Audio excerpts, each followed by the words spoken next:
Hello everyone, this is the LG G2 running the official ROM Lollipop, and I just got the update a couple of hours ago, and this software is pretty much the same as you find it on the LG G3 and the newly announced G Flex 2. So I decided to do a quick review on it because there's a little changes here and there. As you know, I use an LG G3 as my main phone, and this as a backup phone, so I kept it on the official KitKat ROM.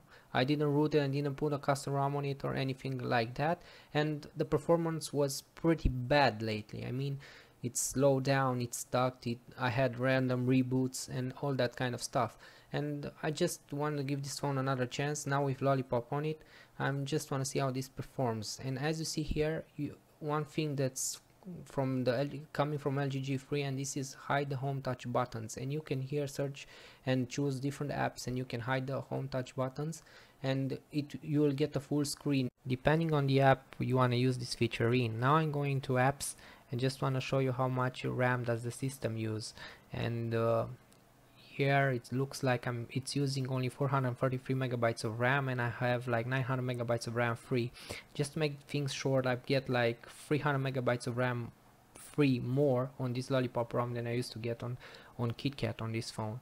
So that's better for multitasking. Here in Google searches, just want to show you that it's using the same keyboard you get on LG G3, and this is a different keyboard that you used to get on KitKat. Now if you hold the home button, you go directly into Google. Now you don't have the quick memo shortcut that you used to get on a KitKat, and now the free line menu button here that you used to get on Androids 2 or 3 years ago, it disappears. So you get this beautiful multitasking menu that you get on all Lollipop devices these days, and that's a big plus. And now I just want to run some benchmarks just to see how this phone performs on Lollipop.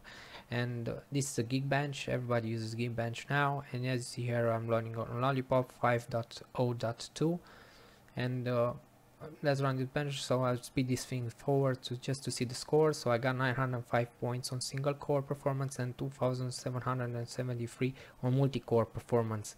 That's pretty good.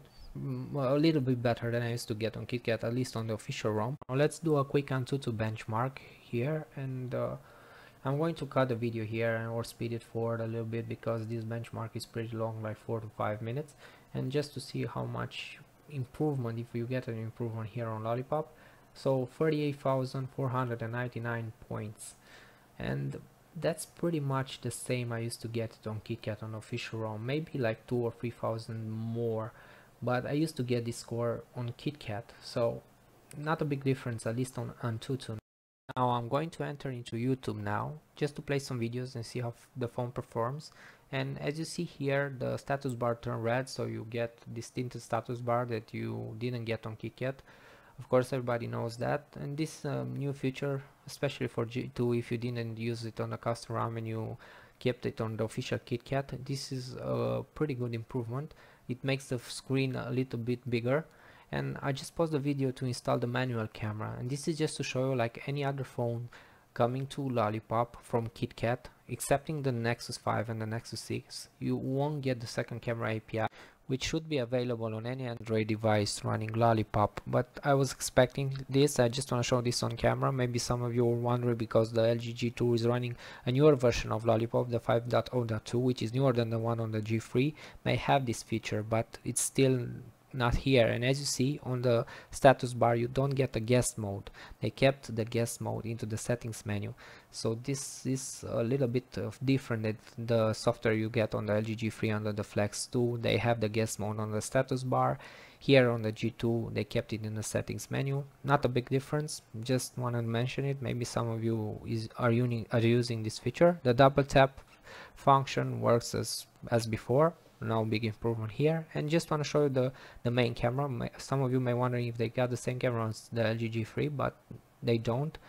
You got the look of the camera of the LG G3, but the software and the settings, everything is the same as it was on the LG G2. Now the overall performance and the behavior of the phone and the software, it's much better than it was on the KitKat. I just want to thank you everyone for watching, and I hope you get this update soon if you didn't get it till now. And just enjoy the LG G2, it's still a great phone.